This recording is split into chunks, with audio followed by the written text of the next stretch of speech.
Praise the Lord. നമ്മൾ പലപ്പോഴും വേദോസത്തിൽ നമ്മൾ വായിക്കുന്ന കാര്യമാണ് ആത്മീയനാണ്, ജഡികനാണ്. എന്താണ് ആത്മീയനും ജഡികനും തമ്മിലുള്ള വ്യത്യാസം?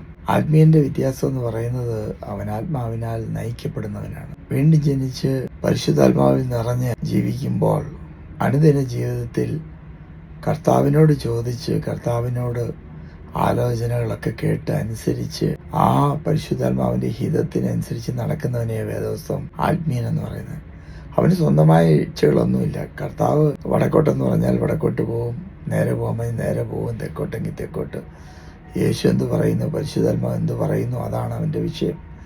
അവനെ ആത്മീയനെന്ന് പറയുന്നത്. എന്നാൽ ചില ആളുകൾ വീണ്ടും ജനിച്ചവരാണ് തത്വത്തിൽ.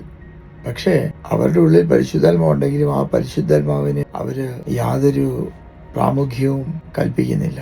കർത്താവ് എന്ത് പറഞ്ഞാലും അവർ കേൾക്കാൻ റെഡിയല്ല.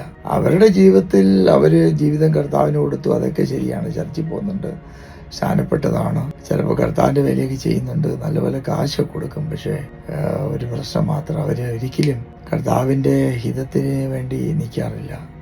കർത്താവരോട് പറയുക, മോനെ നീ വലത്തോട്ട് പോയില്ല, അവർ ഇടത്തോട്ട് പോകില്ല, ഞാൻ പഠിച്ചു വെച്ചിരിക്കുന്ന ഇടത്തോട്ട് തിരിയാവുന്ന, ഞാൻ വലത്തോട്ട് പോകത്തില്ല. പത്രോസ് പറഞ്ഞതുപോലെ പന്നിയെ കഴിക്കാൻ പറഞ്ഞില്ല, ഞാൻ യഹൂദനാണ്, ഞാൻ കഴിക്കത്തില്ല. ഇതാണ് പ്രശ്നം. ജഡീയ സ്വഭാവമാണത്. അതങ്ങനെ കർത്താവിനോട് നമുക്ക് ചോദ്യം ചോദിക്കാനോ പറയാനോ ഉള്ള ധൈര്യം ഒരിക്കലും ഉണ്ടാകാൻ പാടില്ല. അതാണ് അതിൻ്റെ ഒരു കാര്യമെന്ന് പറയുന്നത്. കാരണം ആത്മീയന് ഒരിക്കലും അതിന് ധൈര്യം ഉണ്ടാകത്തില്ല. യേശു പറയുന്നത് അവൻ കേൾക്കും. പക്ഷേ ജഡീകൻ അങ്ങനെയല്ല. അവൻ പഠിച്ചതേ പാടുള്ളൂ. രക്ഷിക്കപ്പെട്ടാണ്, എല്ലാം കഴിഞ്ഞാണ്. പക്ഷേ അവൻ ജഡീകനാണ്. അവൻ്റെ രീതി സ്വഭാവം എല്ലാം ജഡീകനായിരിക്കും.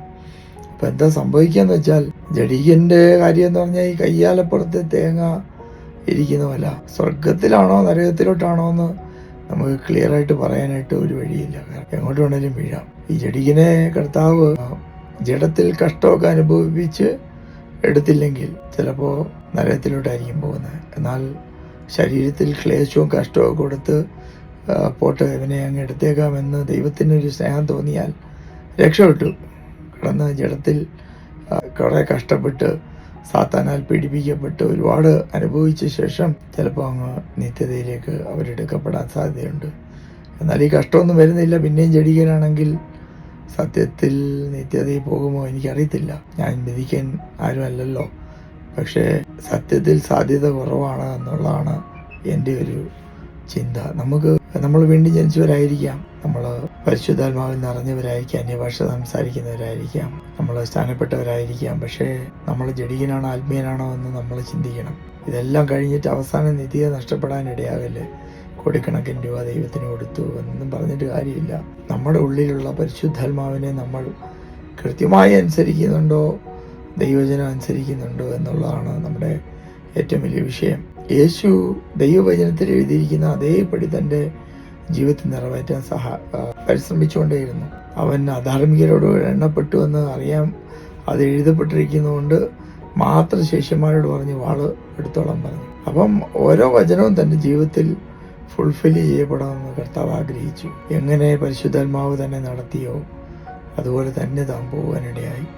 അതേപോലൊരു ജീവിതമാണ് ദൈവം നമ്മളിൽ ആഗ്രഹിക്കുന്നത്. അത് ചിലപ്പോൾ നമുക്ക് പറയാൻ പറ്റില്ല അത് ഏത് ഡയറക്ഷനിലാണ് പോകുന്നത്.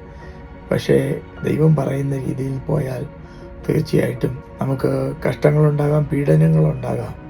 പക്ഷേ നിത്യതയിൽ ദൈവത്തിൻ്റെ അഭിനന്ദനങ്ങൾ, നല്ലവനും വിശ്വസ്തനുമായ ദാസനെ എന്നുള്ള വിളി കേൾക്കുവാൻ തീർച്ചയായും നമുക്കിടയാവും. അങ്ങനെ ആകുവാൻ എന്നെയും നിങ്ങളെയും കർത്താവ് സഹായിക്കട്ടെ എന്ന് പ്രാർത്ഥിക്കുന്നു.